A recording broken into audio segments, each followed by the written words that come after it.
Good evening, everyone. Welcome back to Through Black and White Eyes. Can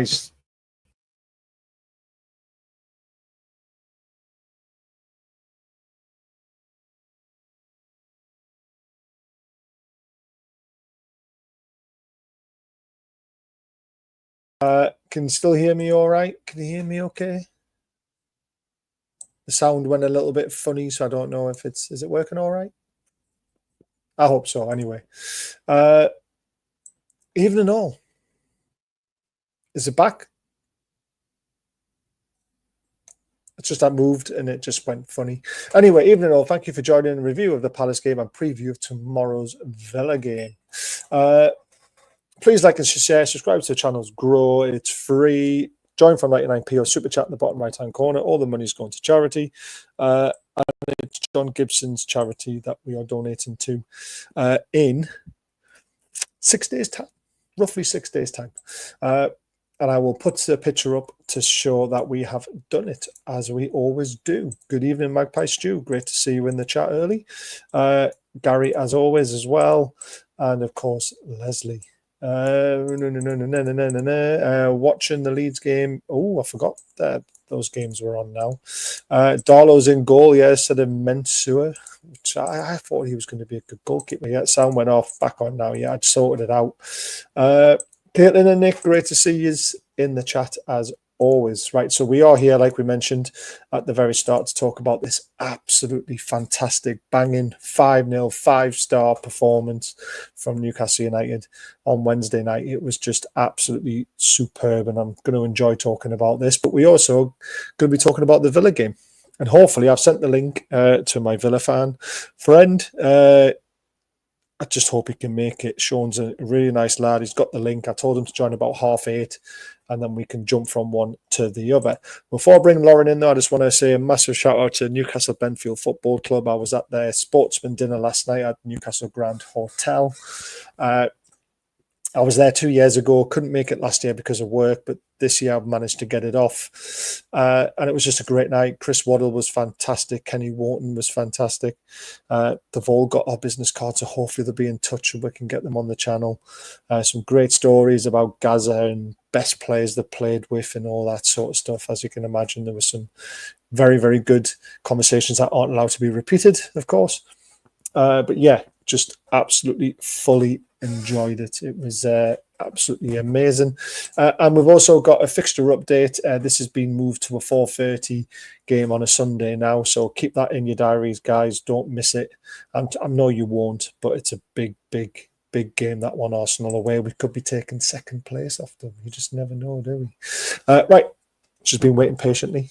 Ben and Holly's probably playing in the background. Our daughter's probably still not asleep yet.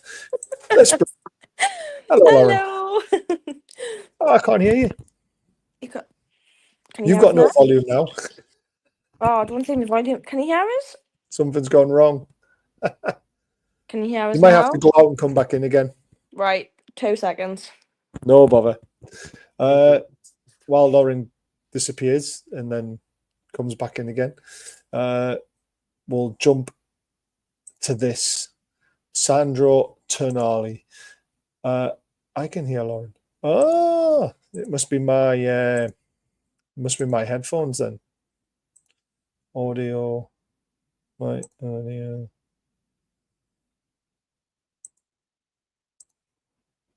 We'll sort it out when we get back. Oh, there we go. Now I can hear it. Yay! Am I there? Yep, it was me. But hey.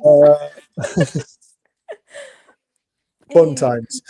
So Sandro Tonali finally made his 50th appearance for Newcastle United on Wednesday night. He probably would have made 100 by now if it wasn't for what happened.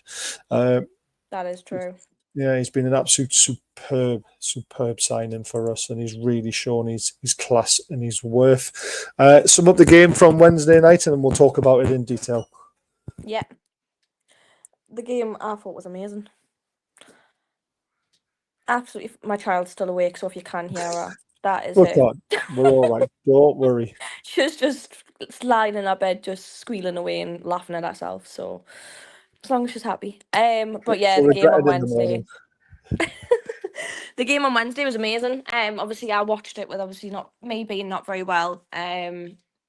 I was watching it on my partner's iPad, and it was just fantastic. I did not expect the 5-0 mind. No, I think everyone went 2-1, didn't they? Yeah, I think a couple of us said 3-1. But I said 2-1. I was not expecting the 5-0 mind. No. Oh, and there's a weird stat going around. Since we got beat 2-0 at Liverpool, we've scored in consecutive sequences. My So father-in-law 1, mentioned 2, that 3, today. 4, 5. And can we Mhm. beat Villa on Saturday by 6? And then It's a possibility with how good we're playing at the moment. It is. It would be incredible if they carried on that run, but I can't see that happening. No, I cannot. Wishful thinking. It is. It is. But getting into the game, I mean, we should have scored after 57 seconds. Personally, Murphy put a delightful ball into the box over the top of Isak's head, but Joe Linton just seemed to be on his heels. Right, I mean, he was inside the 6-yard box. All he had to do was throw his body at it, and if it hit him, it would have went in. Literally. And Isak as well. It was. I kept every time he was slipping, I was going Isak. I was like, what's the matter? I was like, what's going on? Because he should have got a couple more goals, but doesn't help with the grass being slippy. But well, that's down to us. We water the pitch, so it's true. completely up to us He how. did have a few. He had a few slips and falls, but he should have got some of the goals. But at least he got one in the end. Yeah, exactly. Well, yeah, we'll talk about that in a bit. There was another great opportunity, which was again most of our great play was down the right hand side last night, and this one came down the right hand side again, and it was pulled back by Murphy. It was a little bit of a weak pass to Isak right on the edge of the box, but it ended up being perfect because it allowed Isak to just pick his spot, and then Henderson made a one-handed save, which was unbelievable. I couldn't believe it was like, yeah. But when the ball came to Isak, I was like, "This is in." I thought that as well. I was like, "Oh, it's in, it's in." I was going, and then I was like, "Damn." Oh, I'm going. Is that 0-2 or 2-2 or it's something with 14-1? So it's 3-1. There it is. Oh, the 3-1 for Caitlin and Nick. But what's that? Is that 2-0? I am going. I think so. 14-1 is a big bet. Very interesting. Very interesting. But yeah, when the ball just it's 2-2. I think you meant 2-2. He's confusing me. I'm going 2 tomorrow. I think it's meant to be 2-2. But yeah, or 2-0. Oh, -2. Well, there's 2 lines in there. This is why it's confusing me. You've got 2 lines. It is -2. Yeah. I thought there was meant to be a number in front of that minus. -2 is a 14-1. I would expect that to be higher. That is a ballsy bet, mate. Especially, I would have thought for definitely should be higher than that personally. Quite a few people in the chat again, love it. Yeah, so we personally could have been 2-0 up. But then we finally got our goal. And again, great work down the right-hand side. It was a lovely ball from Bruno in the midfield out to Trips. And then Murphy was sort of because they like to do this, like to get our wingers to cut inside and give that space for the right back and left back to make the runs. And when the ball fell to Trips, I was like, go on, whip it in. And then he just saw Murphy out the corner of his eye make a lovely run. And he just slid it to him. And when he got it, and I looked and I went, I thought it wasn't going in. No, I literally thought, smash it across the box. Mm-hmm. But then when he took his time, he realised the defender would have blocked it. And he just rifled it into the roof of the net like Tonali did. But he meant this. He meant it. He meant that one. It was not 70% thingy and then 30% shot. Yeah, it wasn't 70% He definitely meant that shot. one. It was just an unbelievable. And yeah, the celebration was even better because he was literally pointing at Tonali going... He was like... I meant that one. And I see you do it. And I know I can do it. Oh, it was fantastic. I was screaming the house down. I was like, I was in disbelief. I was like, as Murphy's on fire. honestly, I was just sat there and I was like, oh my God. I was like, it's like watching Tonali's shot all over again. Wait, shot all over again. Yeah. Tonali's face a little bit did. Oh, it Which did, like. it comes to the question, and we're going to discuss it in a bit of depth before we go on to the next part of the game. There's two things. I loved Jacob Murphy's interview afterwards because you see when Jamie Redknapp asked him, "Did you mean it?" And he said, "I think you did." And he went, "Well, thank you, I did." And he just said, "When you're feeling juicy in the moment, you've just got to go for it." I love it. That When sounds you're like Jacob. feeling juicy, it was just brilliant. I was just like, oh man. And he was so happy when Jamie actually said, I think you meant that. His face lit up because he was like, yeah, I did. And thank you for Yeah. agreeing that I went for I it. think he meant that one. Oh, Definitely did. 100%. He even said it did as well. So Yeah. it was just an absolute fantastic goal. Which let's just go to this one. Tonali looks so proud of Murphy. Yeah, exactly. I mean, this is what I love about this team. Everyone's playing for each other. Yeah. And there's not many teams out there that have the camaraderie that we do. Definitely not. And it comes, this is the question I need to ask now. So this is Jacob Murphy's stats so far. There's only Andy Cole and Nobby Solano ahead of him when it comes to assists in a single season. Now, the Andy Cole season, there was more games played as well. There was like 44, I think, played in a season, 42 or 44. So, you know, he's not bad. I mean, Jacob Murphy is on fire at the moment. So I have to ask. We've got to put the question to you, Lauren, and to the people in the chat as well. Please answer this question. Why are we all talking about replacing Jacob Murphy when he's having the season of his life? I've heard that, and I'm sorry, but they should not replace Jacob Murphy. He is on fire at the moment. He's having the time of his life at Newcastle, and do you know what? He's a Newcastle supporter as well. So it's that's like, what I love him about. That's what I love him about as well. Like on the bus celebration as well, like on the parade, and obviously they were all mentioning that obviously he's a Newcastle supporter, and for him to obviously bring a cup back to Newcastle as well, like he's probably having the season of his life.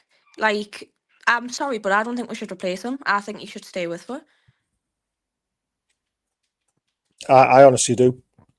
I think he will, but it's the question that everyone's, and I've said it loads of times on this channel and so of the chat and everybody else. And the question always is, we need a better right winger because Jacob Murphy doesn't put out the stats that we need, but he is doing it. This is the problem now. And I'm thinking like, if you've got your Eddie Howe head on, we still need a backup because we still don't have anyone to come on and play in that position that can really make a difference in the team. I expect it's always good to have a backup, but like they shouldn't get rid of him. Definitely not. No, 100%. No, we definitely won't get rid of him. But he is getting old now as well. Though a lot of people don't realize this. Jacob Murphy's about 29. Exactly. When you look at him, you think 23, 24, but no, he's actually 29. I honestly thought he was probably about 26, 27. I think he joined us when he was 25. Oh well, wow. He's been here a while. He's been here a while now. So, and he's putting out the stats that he's putting out. He's nearly into 20 goals and assists in a season, like contributions put together, which would be absolutely incredible. Oh yeah. But do we really need to go out and spend 50, 60 million on an Mbeumo and on Acuna to replace Murphy? This is me thinking about like what Eddie Howe's thinking now is like, because he loves the way the team works. He's got, everyone says he's got his favourites, but he understands the group. He doesn't want to upset it too much. So does he want to go out and buy a really big player on the right wing? Would you rather spend the money somewhere else if there's another position that we really need to strengthen up on instead? It's an interesting thought, isn't it? It's very interesting thought because obviously it's always good to have a backup, like obviously Barnes and Gordon. Do you know what I mean? But I don't think obviously we should replace him, but Yeah, it's a tricky one, to be fair. It is. I feel sorry for him because a lot of people just literally talk about him, and all they talk about is we need to replace him, we need to do this, we need to do that. When he's Hmm. literally smashing it at the moment, it's He's crazy. honestly Uh, him and Barnes, and honestly all of them. Him, yeah, Barnes, Tonali, like Bruno, every single one of them on that team is doing amazing. yeah, they are. It's absolutely incredible at the moment. Uh, Sean's just popped in the background. Sean, I'll leave you there for another 15 minutes, mate, and bring you in at 1:30 when we're finished talking about the Palace game. I'm sure you can hear me, hopefully, and heard that. Thumbs up, Sean. I don't know if you heard me or not. uh, third goal. Sorry, the second goal. Sorry, we're not even up to that one yet. Not even up the Uh, second goal. no, again, another great breakaway down the left-hand side this time. Harvey Barnes crossing the ball. It was definitely a cross, and it hits Yeah. Gear on the hand and goes in to make it 2-0. But we've got to talk about the instance literally 2 minutes before that, because this is why I love football, because it changes so fast. Oh What yeah. was Nick Pope doing? Oh, don't even get it started about Nick Pope. I mean, people say he got a slight touch to the ball. I didn't see a touch, and I personally I think it was Yeah, I reckless. personally didn't see a touch like. I think it was reckless. You can't come that far out and not get the ball. I was I just screaming think at it the I was was screaming poor at the decision. iPad shouting, Pope, get back, Pope, get back. I was like, what you doing?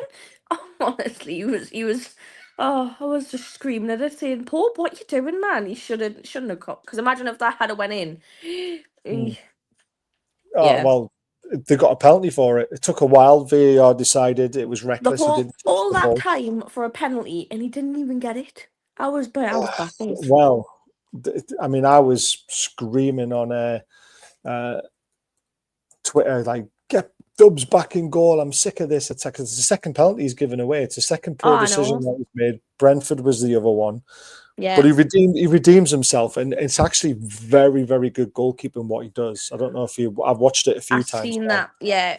Yeah. So he stutters up to the ball. He's waiting for Pope to make a move. So Pope goes like that to his Like that. right, but doesn't move. And then Eze is like, I've got to kick it now. And he's shown me that he's going to go that side. So I'm going to try and put it into that corner. And he doesn't get it Yeah. anywhere near the corner. Nick Pope stands back up and then dives on the ball and saves it. 2 minutes The later, we're down the other end and it's 2-0. the fans when as soon as Nick Pope saved it, it's like we had scored a Oh, goal. it was. Everyone was panicking because obviously we know what Nick Pope's like. Yeah. But when he saved it, I was like, bloody hell, I was like, thank God for that. I was Yeah. like, honestly, but then yeah, just kicked it straight down and then Bosch straight in the goal. Yeah. 2-0. And that's when I felt relaxed. And Yeah. Gea has become only the second player in Premier League history to score 2 goals in the both fixtures. So he scored the own goal in the fixture at Crystal Palace, and he scored the own goal on Wednesday night for us. He's actually our 10th highest goal scorer now with 2 goals, Oh, which is quite funny. And the other person who did it, do you know who it was? I Have can't a guess. remember. Jamie Carragher for Liverpool was the other person who scored an own goal against the same team twice in 2 different matches. Evening, Mick. Hope you're well.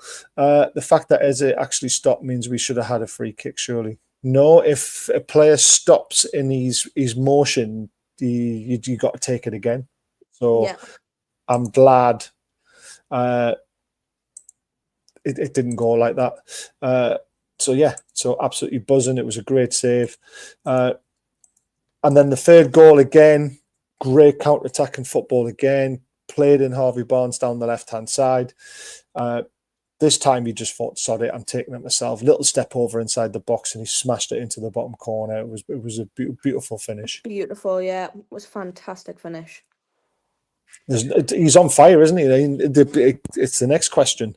Oh Can't yeah. bring Anthony Gordon back into the team when he's playing like this. Nah, honestly, I was sitting thinking about that. I was like, because obviously when Gordon came on, and obviously he got a chance. Do you know what I mean? Obviously he tried, but then I was just looking. I was like, nah. I was like, keep Bonds on there because he is on fire.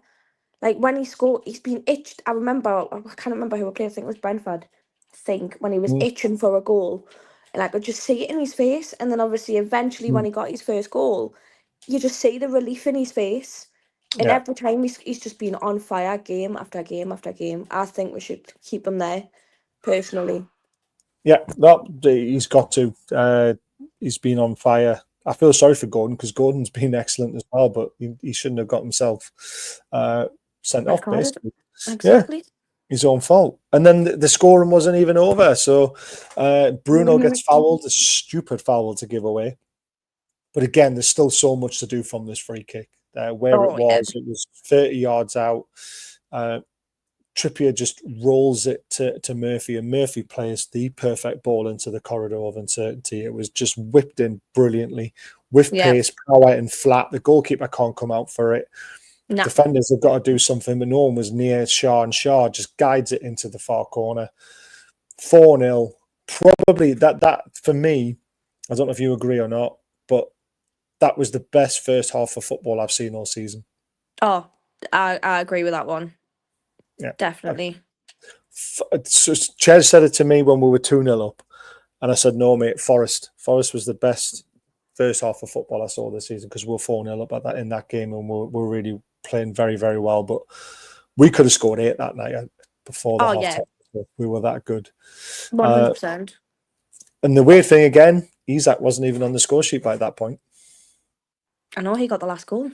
Yeah, we're going to talk about that soon. But again, 4 goals, no Isak. It was crazy. It's just shown that we can score goals all around the pitch now, doesn't it? Which is fantastic. It does. It's given everyone that confidence that they need as well, because we keep getting goals from different players like Bruno, and then we eventually got one off Shaw. Like I said last live show, Shaw's gonna get a goal, and he did. He got one with a header, and it was, honest to God, all of them are just doing fantastic, and them goals are giving them the confidence that they need to go into the next match. Yep, Barnes as well scoring. You know, Tonali scoring. Joe Linton scored recently as well. We just got goals everywhere. It's great to see because we didn't used to have that. Half time, loving it. We get starting again. We don't take our foot off the pedal. The pressing game again, absolutely fantastic. Bruno going up to press very high up again, which I noticed. Then Joe Linton sees an opportunity to potentially nick the ball, which he does. 4 Isak's in between the 2 centre-backs because obviously the centre-backs have split for the passing game to play out. Obviously, it's fallen straight to Isak. And without even thinking about it, he didn't think about running closer to the goal. He just thought, sod it, I know where the net is. I know I'm going to beat the keeper from here. It was a shot mind. It was, wasn't it? He just fired it into the corner. He literally fired it. He was like, I can get this. Boosh. And it went straight in. I was looking at it going, has he just done that? I was like, mint. Bish, bash, bosh, game over, 5-0. Exactly. And I was like, that's it.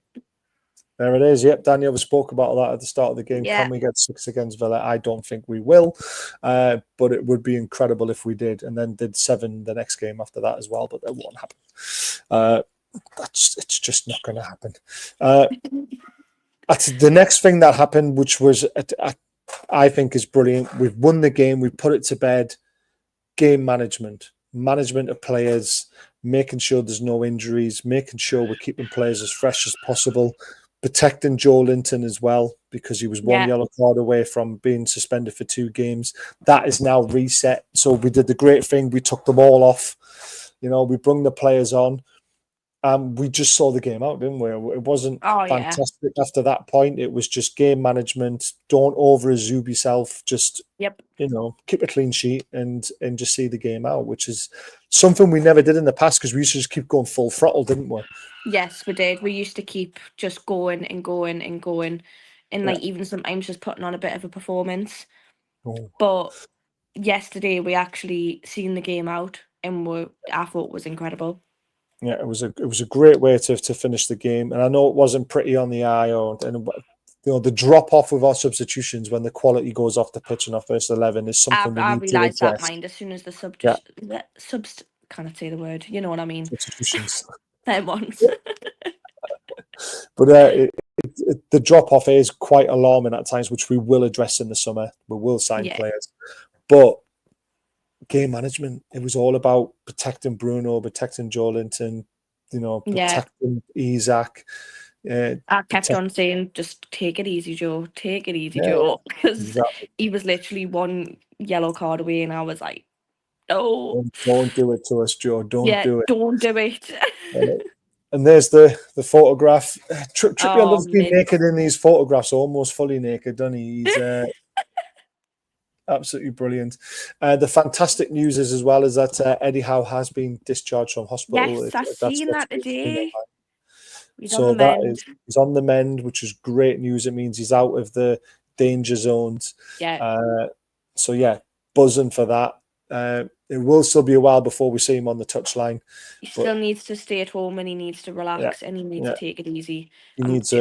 Mad Dog's got it from you for now. Yeah, exactly. He's got a few more games to take charge of, and let's see if he can keep his 100% record. Would be amazing. The last question before we bring Sean in and go to the next part of the show is this the best Newcastle team since Bobby Robson days, Kevin Keegan days? To watch on the eye, just the way we're playing. I'd say yeah. It's been a long time coming for us. It really has. Like, I was sitting saying, obviously, to my partner when we're watching watching games and stuff, I was like, I think Sir Bobby Robson will be looking down, bursting with pride, thinking, wow, because we've been on fire. And it's actually nice to watch a game without looking like this. Because I remember a couple of times, last season or something, I was sitting there and I was like, sometimes I didn't used to enjoy the football, but now I'm absolutely loving it because we're smashing it.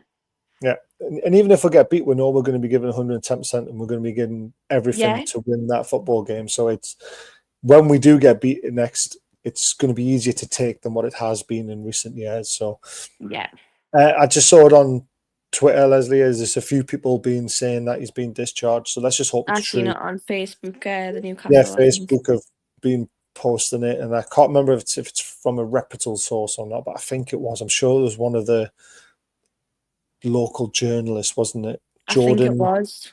Was it Jordan? I can't remember his name. But yeah, so it should be good.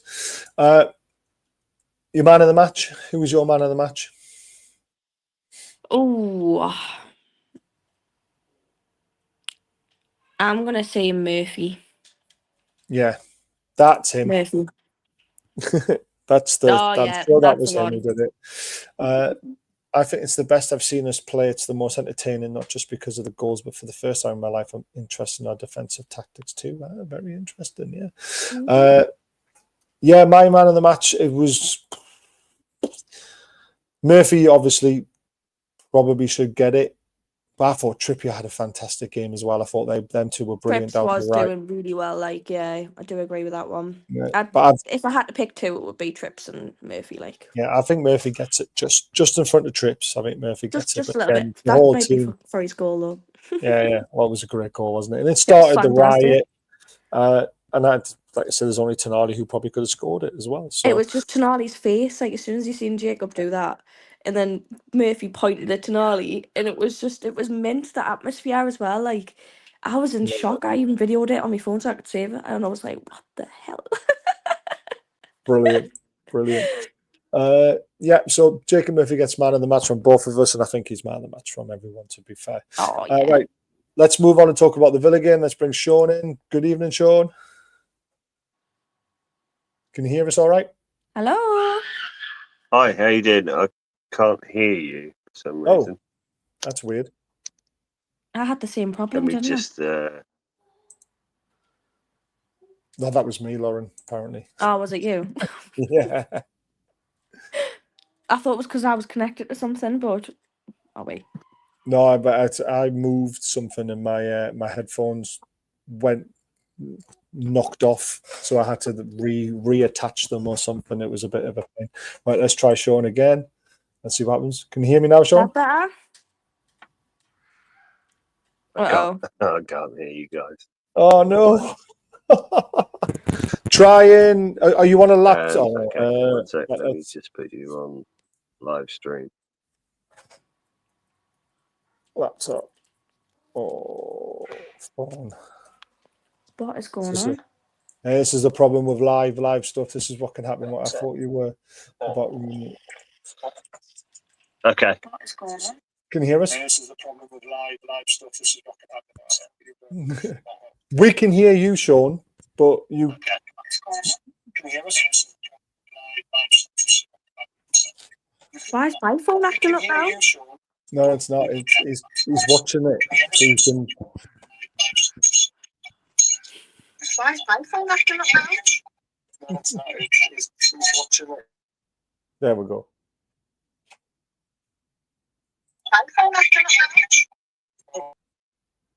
Nope, gone. Don't know what's going on there. For some reason, yeah, there was nothing wrong with yours. It was Sean. Sean was watching the show on his phone. Oh, what was mine? No, it was Sean. But there's a big delay when you watch it on the phone. So I was telling him something, and he was waiting for it to come up on the live stream. I'm trying to find if he's on his laptop or his phone. It must be something in the settings that he hasn't got right. Yeah. But Villa, massive game tomorrow on Sky. I think it's on TNT, isn't it? Because it's a Saturday afternoon kickoff. Yes, I think so. It's going to be very, very tough. Villa have only lost one game in the Premier League at home all season. However, Newcastle have got I think it's the third best home record and fourth best away record in the league. Well. What now, Sean? Can you hear us? I still can't hear you. I don't know why. What's going on? We can hear you. It's just that's a nightmare.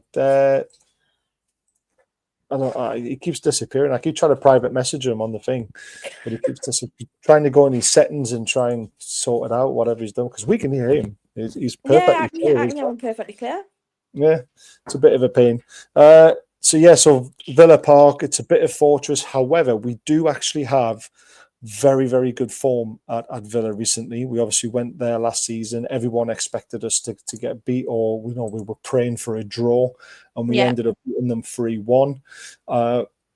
So it's going to be very, very interesting. Only lost one, but they haven't. They drew 7. Still a good record. Yes, they'd rather win 5 and lose 2, but that's just one of those things, isn't it?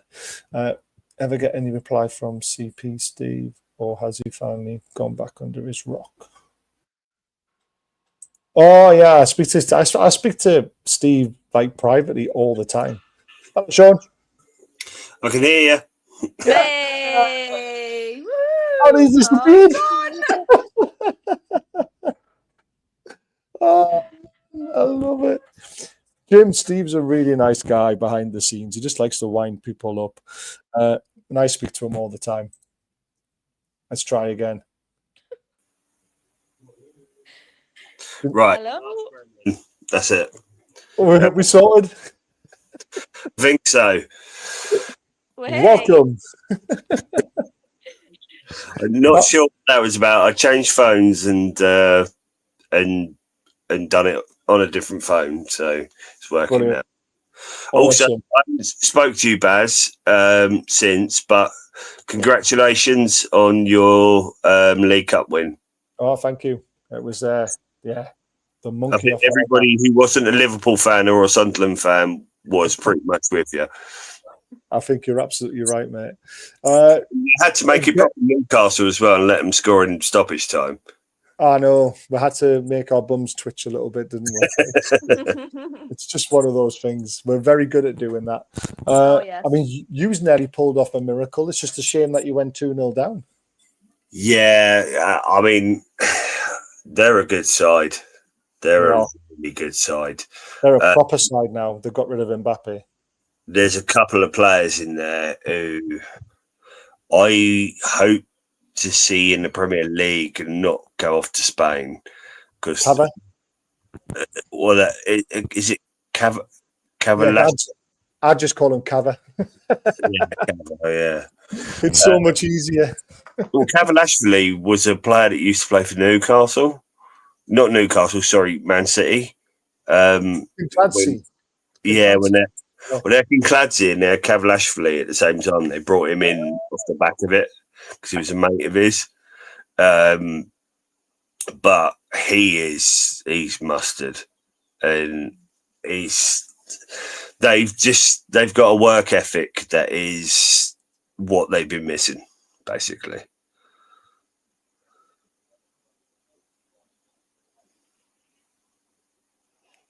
Is Baz gone?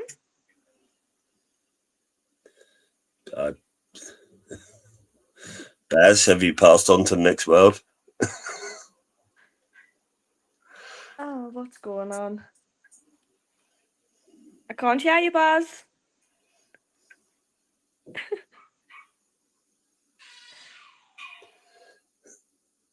I can't hear you.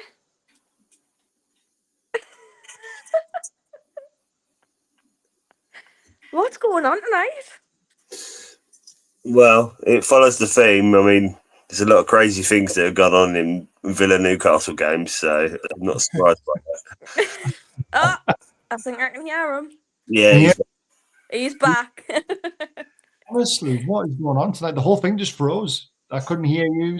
The screen froze. I couldn't do anything. Mine done that before. Do you know when Sean tried to join? Mine completely froze, and that's why I had to leave and come back on. StreamYard's having a bit of a nightmare tonight by the sounds of Been a things. bit dodgy tonight. Well, I just said that it follows the theme of Newcastle Villa because there's been a lot of strange things that have gone on in our fixtures. You're absolutely right. I mean, there was the Bowyer and Dyer. That was at St James's Park, wasn't it? The Gareth Barry got in the middle. yes, he did. That was a crazy game. What was it? Did you go to the game against PSG, or were you watching it on TV? No, I watched it on telly. It was. You must be proud. You've got to be proud of what you've accomplished this year. Do you know, it's a weird feeling at the end because it was. You're not annoyed. You know, I mean, you guys know better than anyone. You know, having a thing with PSG. But the thing is it's all about. I came away from it going. It wasn't about the result. It was about being there, and that we could be there. And like, I look at the next two games. Obviously, we'll talk in a minute about our game against you guys. Then we got City on Tuesday. And there's a lot of stuff that's like kind of in our hands, where we didn't have that before. You know, and I think it's a big difference as well, where a lot of fans of Chelsea and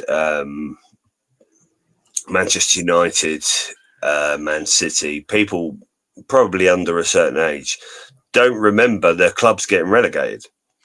Right. And I think that makes a massive amount of difference to view your club. You know, you've been there in your lifetime. I have. Yeah. Too many times. Well, the thing is that, you know, like in my lifetime, we've been down twice. Same. And I still think today, like even with the amount of success we have, my pre-proposed like thought is just don't get relegated. Yeah. Well, I mean, you're nowhere near that now, and either way, it's great to see it. We're upsetting the big six, which is even better. Well, I would love it. Not meaning to sound like Kevin Keegan, but I would love it. Jules is getting drunk because I say I love it all the time, and every time I say it, everyone's got to take a shot. So you've just said it 3 times. Everyone's going to be thrown up soon. But if we could knock Chelsea and City out of that top 4 or top 5, that would be great. Forest look all right, and they don't show any signs of. They had a bit of a tail off about a month ago, but they seem to be back on form. So, Man City, I watched them against Palace, and we spoke about it privately, and you were very buoyant about Man City maybe not making the top 5, but I was the other way around because I saw the way they demolished Palace once they got the foot into the game. I I just thought Palace were their own worst enemy in that situation. So, like, actually, like, we're in the FA Cup semi-final, and of all the teams, the one team I didn't want to draw was Palace. Yeah. Because up front, they are very tidy. They are incredibly skillful, very fast, very quick. They unite very quickly. And the rest of their team are monsters. They are I don't want to say a nasty team, but they know how to rough you up. Yeah. The 5-0 that you guys got against them, I mean, I think you just pummeled them start to finish, and they just didn't have a chance to get anywhere near you. But Palace on the day... Palace on the day at home, I think, are a very formidable side. Have you ever been Selhurst? No, I've heard it's shite. Oh, it's right. But the thing is, it's like a lot of the old grounds, they can make a right racket. Oh, yeah, they do make a bit of noise with that drum in the one song that they sing. And a bit like the old Upton Park. They are they're right on you. Yeah. It's, you go take a throw in, person in the front row is behind you. Yeah. It's I mean, and I think some of them old grounds, they've got something about them where, I mean, even Villa Park, to be fair, is really, really old. But the noise you get from these grounds is, I mean, when you look at the likes of newer ones like, I don't know, Stadium of Light and Emirates and things like that. West Ham's new stadium is the big one, isn't it? Because West Ham really do miss their old ground because of what you mentioned about like Palace. Yes, so the Olympic Stadium, shocking, isn't it? The taxpayer stadium. Yeah, exactly. Yeah, their fans hate it. Well, it was supposed to be an athletic ground. That is what it was meant to be. The entire point of the Olympic, what do they call it, legacy? Yes. Newcastle said that's what it was going to be. And it all turned out to be nonsense. But they don't get the same thing that they had back in the day when they were at the bowling. And I think it's the same for a lot of clubs that got old grounds. I mean, St James's Park, yes, you've had obviously upgrades, so on and so forth, but it's still an old ground. It's built in that square. It's not the bowl thing that we keep trying to repeat. I think the likes of the Emirates and places like that, they think they're going to build the next Maracana. You're not. It just doesn't work. The acoustics are different. The atmospherics are different. The weather is different. It all makes a difference. It does. You're absolutely right. You're absolutely spot on. Really looking forward to the game tomorrow, though, because it's always a good battle. I was just saying that you've only lost one all season at Villa Park. Drawn a few, but it's still an incredible record. But Newcastle have actually got a very good record against Villa at the moment, which is a bit of a surprise. Aston Villa have lost 5 of their last 6 Premier League games against Newcastle. You've won 1, as many as they had in previous 16 against the Magpies in the division, with 4 wins and 7 draws. Newcastle won the last 3 Premier League games against Aston Villa, scoring 3 goals each time. Only against Tottenham have they won more consecutively, with scoring 3+ in a game. Which is incredible. Aston Villa won each of their last 4 Premier League matches, conceding just 1 goal. Villa are looking to win 5 in a row for the first time since April 2023. And only Liverpool and Arsenal have more away Premier League points this season than Newcastle. So we're 3rd best away record in the league. So somehow we found a consistency between home and away, which we've never had in the past. So, I mean, the stats are brilliant for us, but Villa's a bit of a fortress, isn't it, really, when, you beat Paris Saint-Germain. I mean, I know you didn't get through, but you still beat them. You come back from 2 goals down. You believe. We fancy it against anyone at Villa Park. Yeah. It's, what I would say is that, I mean, Newcastle got that record against us for a reason. Eddie Howe has put together good tactics against Villa. He's missing. He's not in the dugout. No, but he'll still have Mad Dog. arsed on. Sort out. Mad Dog, You'll be on his phone. You'll be on his phone to Mad Dog all the way through the game. FaceTime call tonight when Eddie gets home. Yeah, the same as I think any Premier League manager probably would. You know, but I don't know. I can see a lot of goals tomorrow. I can, because we're both playing midweek, and there'll be a few tired legs out there. I think it's gonna be like a 3-2, a 4-3, a 3-3. Oh, we'll come to that later. No score predictions yet.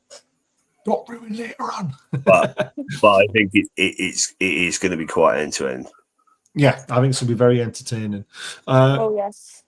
Injuries and suspensions. So Newcastle are obviously missing Botman, who has started training again, which is fantastic. Jamal Lascelles is still out, probably till the end of the season. Lewis Hall, we all know, is out to the end of the season. And Jamal Lewis, obviously, no return date. Don't really care about him, to be honest with you. But there we go. He's part of the squad still. But Villa, none. No, this is the first time this season. This is the first game where we have got fully available squad. What does Sean think about that? Emotional fatigue will affect his team. I think it's obviously possible. Looking at games that we have played after Champions League loss, like the one against Club Brugge, we haven't seemed to have done too badly. I would say that from the start of the season, especially at Christmas, we have bought well. Right. We've put a man behind a man. So it's a thing of going, right, well, if he's not there, then next man's there. There's good. There was a strange comment this week, midweek, from Marcus Rashford, where he was saying that he hopes that he'll get a good European move. Well, it doesn't sound like you might want to meet his wage demands, and I get that, but do you need to be doing that? You shouldn't. You shouldn't be saying that while you're playing for Villa. He's learned a lot, has he? Like he's a great player. He's a good player. I think he's a great player. I'd have him at Newcastle, to be honest with you. Yeah, I think everyone would straight off the bat, but it's when you've got to have him there week in, week out, and there's something wrong there. Maybe he knows he's not staying. Maybe he's been told, give us your all, and maybe he's putting in the performances for Villa to push, to put himself in the shop window. But you still keep your gob shut, don't you? Yeah, you do. Yeah, I get that. Because that can put another club off. It could, yeah. You also could be. You also go on, Lauren. Sorry. I agree with that comment that's just popped up. Obviously, it's a bit. Yeah, the point is the disrespect being shown to a club that's given him a chance. Yeah. That is quite true, to be fair, because if that was one of ours, we would react similar. Do you know what I mean? No, we would. Yeah, saying that? I get that. But on the other hand, from the of Ollie Watkins, and we are accommodating him in every single way. And listen, I'm not digging the lad out because he has done well for us. So I don't want to sound like I am, but at the same time, just stop talking. Yeah, like do it on the field. Someone asks you a question, do what all other footballers do, and just give some magnolia answer. Like just. A whiter than white answer, basically, is what you want from him, don't you? Well, the thing is because the next move for him is the big one. It's like him coming to Villa. I was okay with that because I was like, well, because he has to do well. Because if he doesn't, he's properly screwed. Yeah. Like this is it for him. United don't want him. And I am still interested to know why he's not quite worked. You know, he seems like such a good player. You watch him play and you go, well, he seems brilliant. So what would a manager's issue be with him? And there obviously is one. There's some deep roots with Man United, though, isn't there? Some deep root problems. There is, but so it was Van Gaal brought him in. He played under Mourinho. He played under Solskjaer. Now, I'm not saying Solskjaer is obviously top echelon, but sorry, Van Gaal and Mourinho are top managers. Yeah. And Mourinho, everything he has said about Man United has come absolutely true. Yeah, he couldn't have been more right about them. And it seems that him getting second in the league that year to City was an actual miracle. Yeah. And then Van Gaal, I mean, we all know his record. He's an amazing manager. Yeah. So you have to start to go, well, what's the problem in that club? I mean, they've now got obviously new ownership under Jim Ratcliffe. Why he's giving interviews talking about people's wages, that seems to me, I really don't understand that. He's a Mike Ashley appointment for me. He is, isn't he? Oh my God, I hadn't even thought of it like that. But he is very much like he seems, but even less. So at least Ashley stayed in the back. Like, he talked a lot of shite, but at least he stayed at the back. You know, Jim Ratcliffe's like giving interviews to Gary Neville.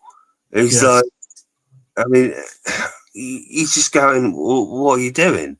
And it negates things like last night where, I mean, I don't know whether you've seen the highlights of it, but like United's game against Leon is, I mean, I watched a bit of it because I was at a do, but we had it on the phone and it ruined my night. I mean, if you like a bit of excitement and like from an outside point of view, it was a good crack. But the thing is that Leon were down to 10 men from 70 minutes. Yeah. So it's not quite as good as it looks, if you know what I mean. But then also, I mean, you look around the league and I'd say, you know, the likes of us, yourselves, are lucky to go, we're actually under good ownership for the first time in God knows how long. You know, we both spent time down in the Championship. We're both thankful for where we are. And I think that's why our fan bases are probably a lot better than most. Yeah, I agree with that. Absolutely agree with that. And the other, I'll just touch on Rashford very, very quickly. And I know it's not nice what he said. However, though, I'm just thinking from the player's point of view, if he's been told by Villa, you're not going to be here next season. We can't afford your wages. We can't afford the fee that Man United are asking. So if you've been told that and then you're still playing well, then you can understand why you would say it. Do you know what I mean? That's what I'm trying to get at. Yeah, if that's the case, it's a come and get me play, isn't it? You know, which fine. I wouldn't have any problems with that. Like I said, I don't have a problem with the player. I don't have a problem with like even this particular statement. It seems a bit disrespectful, but at the same time, as you've just pointed out, like if he's been told that, I would say, but then maybe say that. Yeah, it's a bit of a lack of a self-awareness, which I think has by and large been a lot of this problem. Yeah, I agree with that. Yeah. Right, what's this one? Hey, Choppy. Hey, Bazza. Hey, Lauren. Hey, Sean. Bloke doesn't even write his own kids' books. Oh, Jesus. Yeah, congratulations to Roy Keane, who he's now a granddad. Probably already is a granddad, but he's a granddad again. Holiday booking season for Morrow. He's slammed at work. good win. It was a good win for York City today. They were 1-0 down and won 3-1. So very, very good win. The missus is happy and dad's happy. So that means I can be happy. Let's go on to potential lineups. We'll start with yourself, Sean, with Villa. This is what SofaScore has you down as.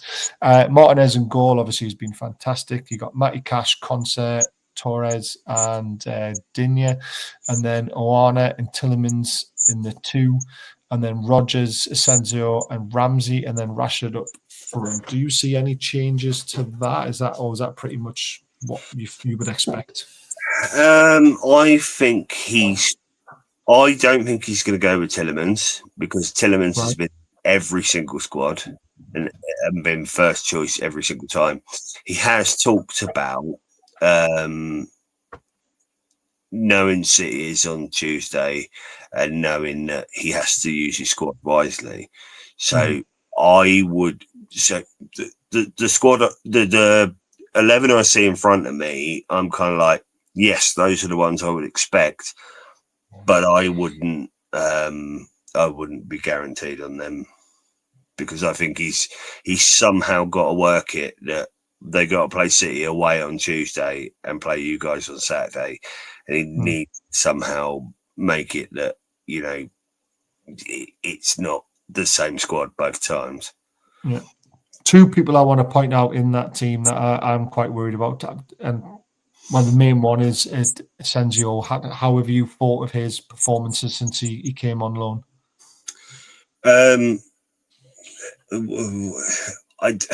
Like I said to you earlier about because of seeing my club relegated twice in my lifetime, I see Asensio come to our club and go, "What are you doing here?" And yeah, he's so good, isn't he? He is. And he does this thing where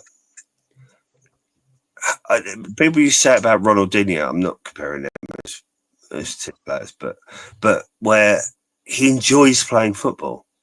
Yeah, you can see why he hated PSG, and he's just smiling all the time, and like, even when he missed 2 penalties against Southampton, he was like, "Oh well, all right, I'm still getting paid." Yeah, you know, he just enjoys playing football. Everybody else around him enjoys playing with him. They're the players you want. They're the players you want in your side, because they're the ones that change games. You know, they're the ones that make dressing rooms feel amazing. I've seen a couple of weird times where I'm like, he's on the bench. But then I think, well, no, actually, if you bring him on with 20 minutes to go, he is perfect for that. You could start him, and bring him off at 60, but he comes on and he brings everything to life. Yeah. It's one of them. So I wouldn't be surprised to see him not start on Saturday. I think that I'm not sure. So either in this game or City's game, Watkins will start one, Rashford will start the other. That's what I think. Interesting. The other player I want to highlight, Tillemans. He's having a fantastic season for you. Now, there's a lot of Newcastle fans, including myself, we didn't fancy him because of his work rate. What are your thoughts of his season, and were you dubious about the signing of him, or were you very happy that he came? Completely. No, completely. I was completely dubious about it, and I'm happy to say that I was completely wrong about that. But it sounds like Emery went directly to him. So what he said was that Emery went to his house. Right.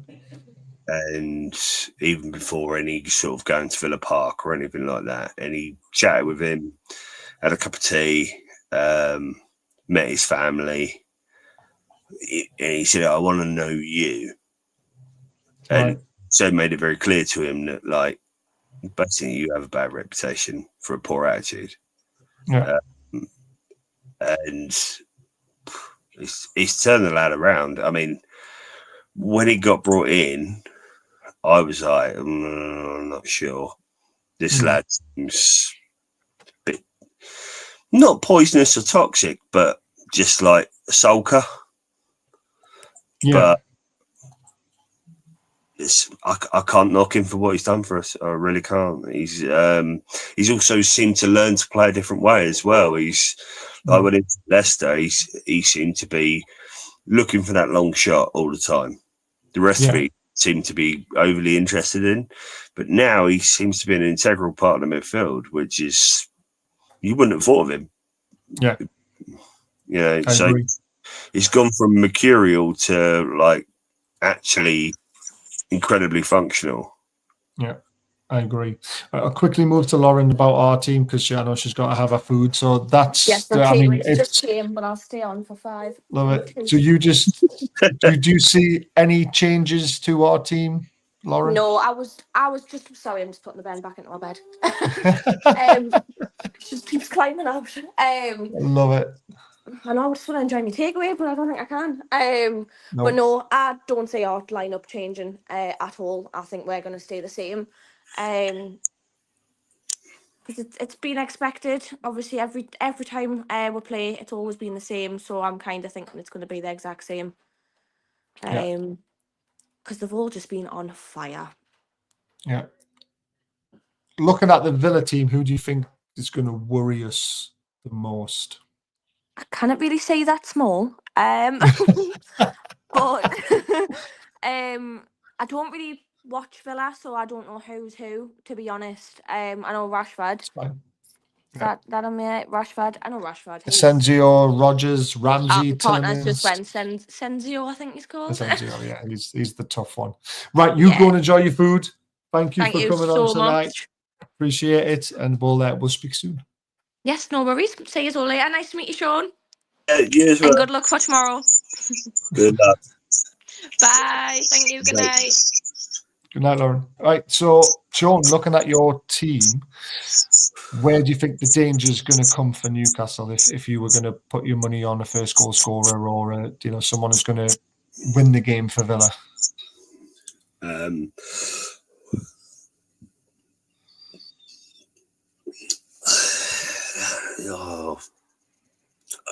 I think our wing back play. Mm-hmm.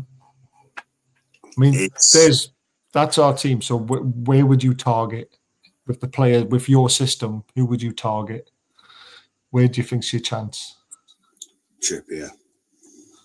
Yeah, because his pace, or I think with some players there's a moment where some players gradually like decline, but with some players where pace is very much in their game, you can go off a cliff. Yeah. Luckily, Trippier is so good at reading the game, though, isn't he? So we're very lucky. He's a fantastic player, but I just think that maybe he might get targeted tomorrow. Mm-hmm. Who's the player that do you think you'll gang up with? So looking at your team, potentially, I'm thinking it's going to be Rodgers and Asensio maybe doubling up on the right-hand side, and Awana will move in very central and try and mop up anything. I don't know, because the thing is that and this could be to our detriment, is that we come out in Villa Park and just go, no, I'm not going to play. And away from home, we're very tactically astute, but at home, we are, I don't want to say laissez-faire, but we're very, as if we don't care who it is. So we just go, we're going to play, and this is how it's going to be. I mean, I obviously know it's not like that because, as I've learned about Unai Emery, he's a lot more tactically astute. Apparently, he sends like little videos, 2 or 3 a day, to every single player about every. Yeah, no, sorry, I'm not saying anything bad about Trippier. I think you're not. Don't worry. It's just that obviously defending the player. I mean, Trippier has been excellent recently, but absolutely, Trippier is a brilliant player, and also for a lot of England fans, given us one of our greatest moments ever. Yeah, the free kick was unreal, wasn't it? But I just think, and I'm not knocking him, because anyone who goes over to Atletico Madrid wins a league over there. If anything, he's probably one of our best defenders we've ever had come from this country.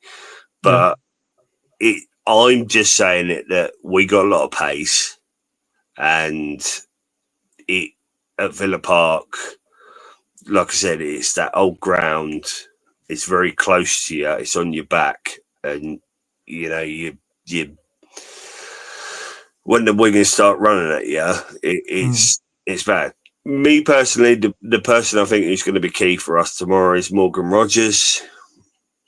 Yeah, and it will be probably how well he plays link-up play, and that will make a difference to our game. If that doesn't happen because Newcastle stop it from happening, then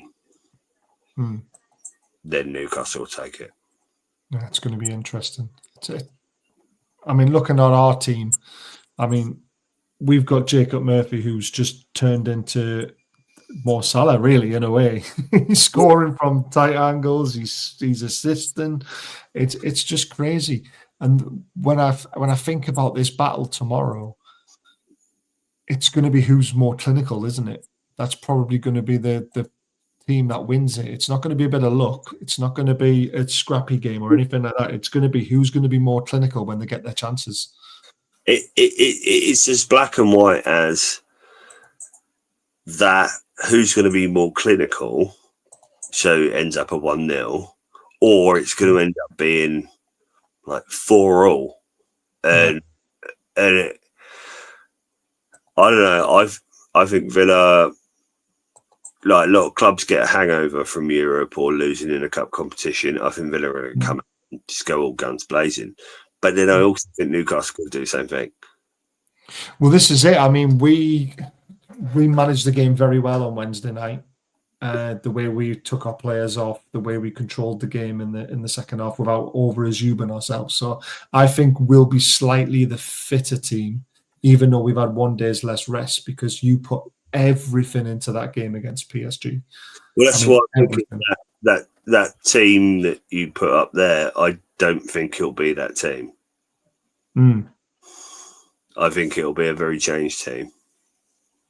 And the team that played against PSG will probably turn up against Man City.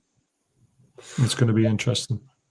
And that's of no detriment to anyone. I mean, no, it's not. One of the things we do have, this sounds mad to even say, it's crazy. We have depth in squad. You do. I mean, you actually do. I think one of the things that we don't have is, as I noticed again, was how the drop off was quite dangerously bad. Michael, I'd be happy with a point tomorrow. Would I take that? Yeah, I would, but it wouldn't be any good to either of us. I think it would be good for us. It might be right for you. Yeah, you're above us, isn't you? So yeah. And it keeps you at arm's length still from us. So I think it'll keep you 5 points behind us. We'll look at the league table in a bit and talk about that. There's even still a possibility that the Champions League place is going to go down even lower, isn't there? No, you had to. Oh, we had to win. You had to win it. So it's our fault. Yeah. It only goes lower. So it basically, if Arsenal win it and finish in the top 5. It doesn't go down to an extra place. The only way there would be 5 is let's say if Arsenal finish 6th and won it, there'll be 6 teams in the Champions League because they won it. Right. And it'll be the same for you guys. If you finish 6th, all 5 would be in it, and you would be the other 6. I thought it was a coefficient thing. No, definitely not. Used to be, but not anymore. Well, because it's down to 5th now, isn't it? Yeah, it's definitely 5. But if Arsenal win it and they're in the top 5, it's still just the 5 that are in it. Regardless of how it benefits either of our teams, do you think that's right? I do. I mean, we've got 5 places. I mean, I think that's incredible. And that's down to you guys. That's down to you. It's down to All the English teams doing so well in the European competition. So it's great. I don't know. So I've liked the format this year, but at the same time, it is supposed to be like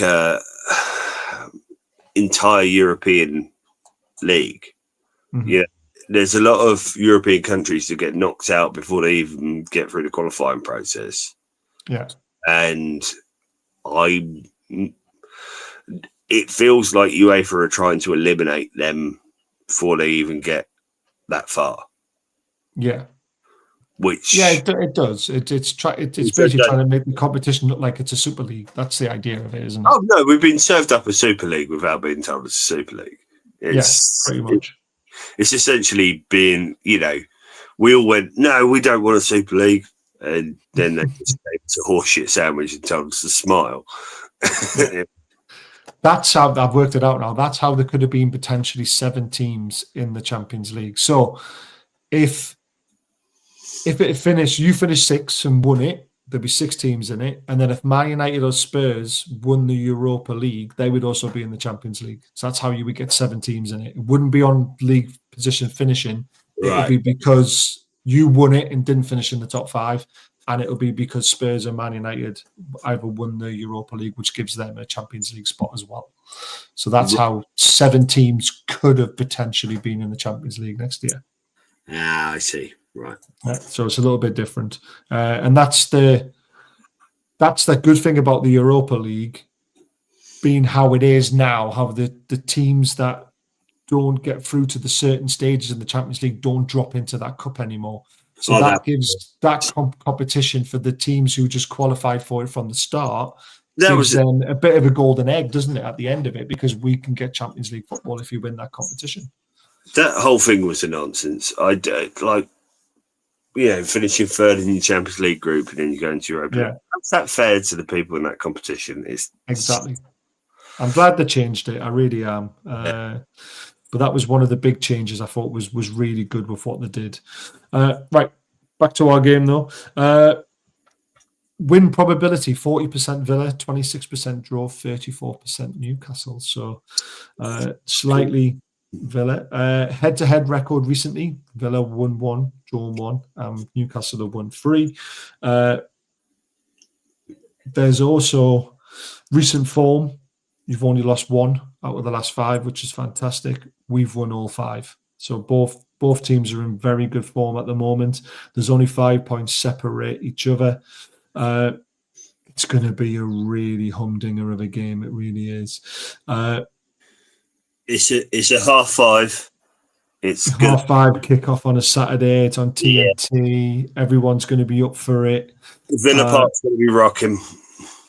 Yes, it will be. And Newcastle fans always bring decent away fans. Yes, we do. We definitely do. The place will be absolutely jumping. Yeah.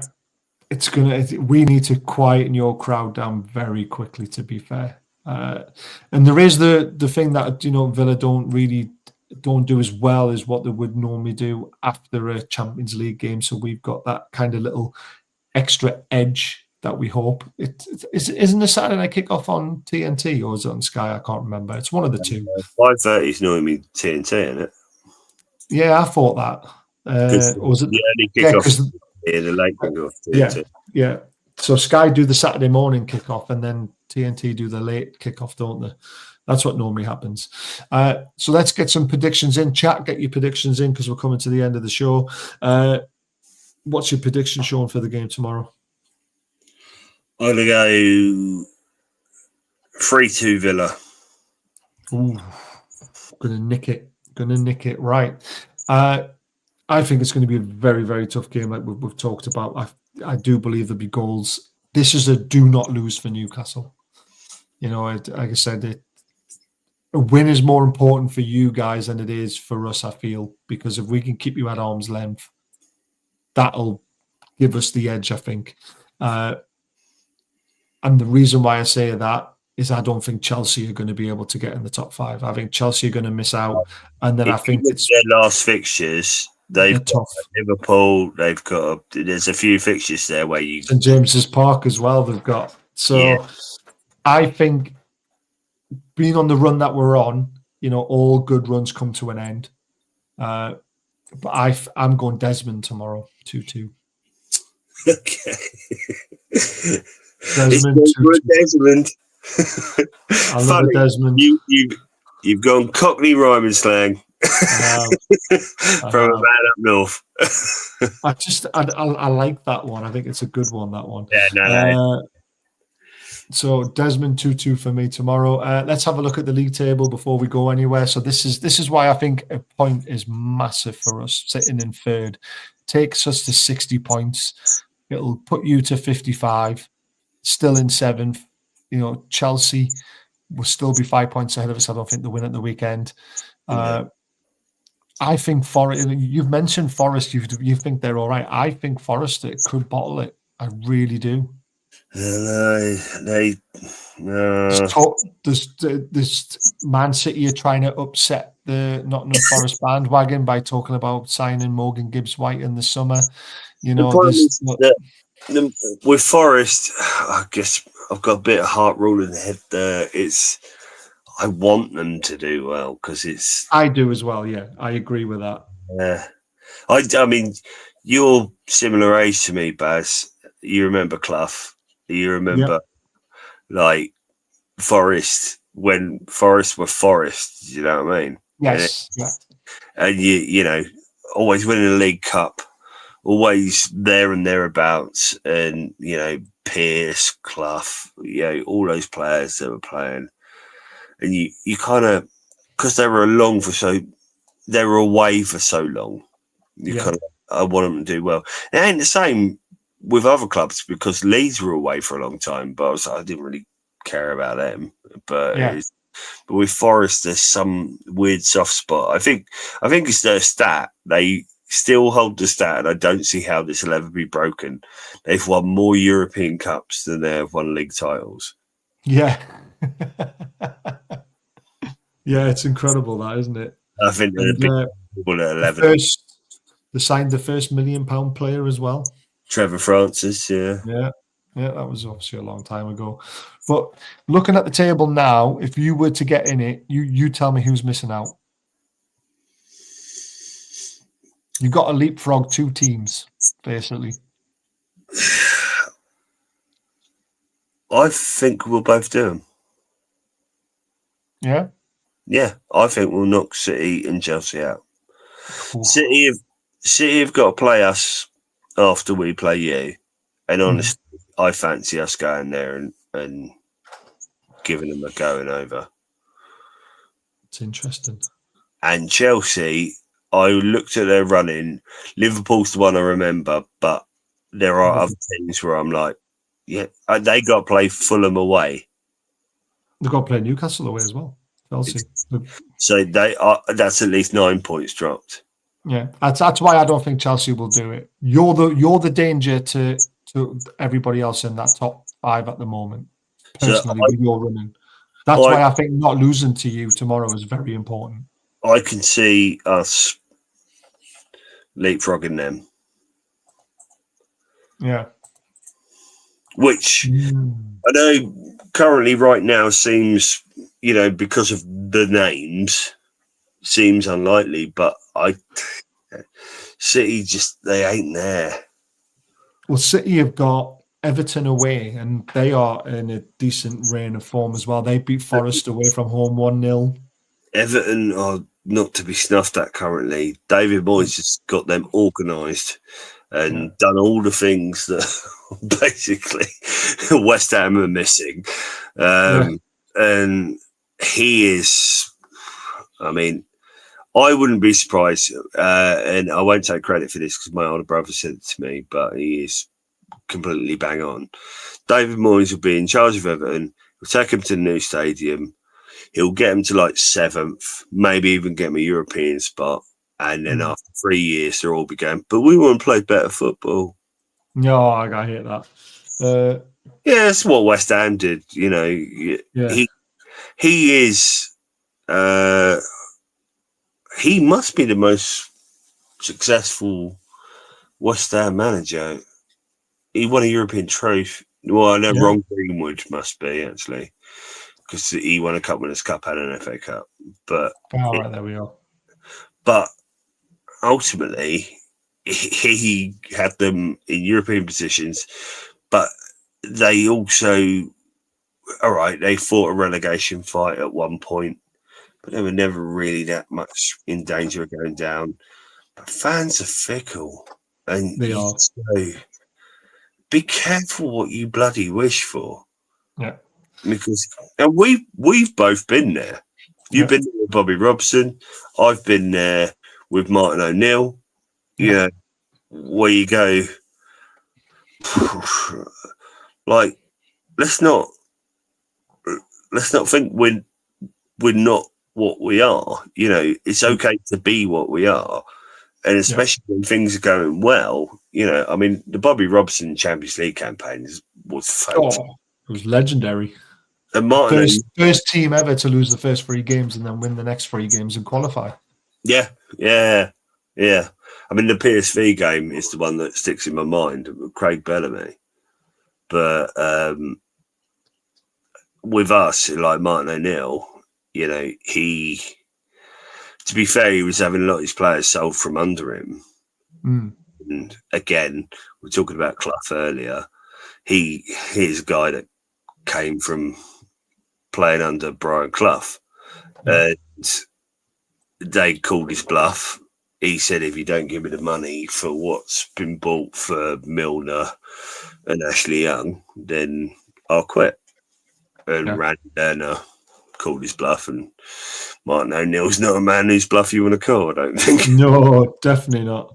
I'll tell you another reason why Chelsea are going to struggle. They're playing Fulham away on Sunday. So that's the one that I think they will definitely lose, because Fulham love it against them. They do. Craven Cottage comes alive when Chelsea turn up. Yes. I honestly, I mean, I said on last Friday, I said Ipswich will do us a favour against Chelsea. When they went 2-0 up, I was just grinning like a Cheshire cat. But then when it went to 2-2 and there was still loads of time left, I was like, oh, shit. Please hold on. Please hold on. And they did. And this is why I think Chelsea will struggle, because they are terrible when it comes to being consistent. They've got great individual players, but there's just no identity at that team. Good night, Lauren. I hope you feel better soon. Enjoy your Chinese. So this is why I think Chelsea will definitely miss out. And then it's one of yourselves, City, Newcastle, Forest. It's going to be very, very interesting. I mean, we're looking that high up now. We're thinking, can we dethrone Arsenal in second? Because we're on that much of a high and on that much of a great run. We've got Arsenal away, and if we beat them away, Arsenal got the minds and other things. You know, exactly. I mean, fair play to them as well. They did a number on Real Madrid, didn't they? Jesus, didn't they just? They're going to find it tough against PSG, but then we all said that about them playing Real Madrid, so who knows? That is true. That is true. But they have got their mind firmly fixed on other things. They're not going to drop out of the top 4, so why not? So there is a possibility that people can be. Arsenal could probably maybe end up 3rd or 4th, but it's I don't know. I think that my personal feeling is that I think Newcastle and Villa will dump City and Chelsea out of those places. I like your optimism. I really do. So you're going 3-2. I'm going Desmond 2-2. It's going to be a great game tomorrow. Obviously, we wish you all the best for the rest of the season, what's left of it, but not tomorrow, of course. And you're the same for us for tomorrow as well. But we're just, And also, again, let me extend my congratulations about the League Cup triumph, because honestly, not just for you guys, for a lot of other people, that was a good day. It was, wasn't it? It was brilliant. Yeah, my lighting's not fantastic, unfortunately, at the moment. My bulb's gone in my big light, so it makes me vanish. I think it's brilliant. Anyway, there might be a watch along tomorrow. I'm not 100% sure because I was meant to be meeting Josh, who wanted to come through and have a pint and watch a game with me, but he's not replied to me, so I probably will be doing a watch along. But I'll let you guys know. We've got plenty of time to sort it all out. So thank you again, Sean, for coming on. I really, really appreciate it. And we got through that. Me going missing, you going missing, everyone's going missing. It's great. All fun and games in it. But take care, everyone, and enjoy your Easter weekend. Sayonara.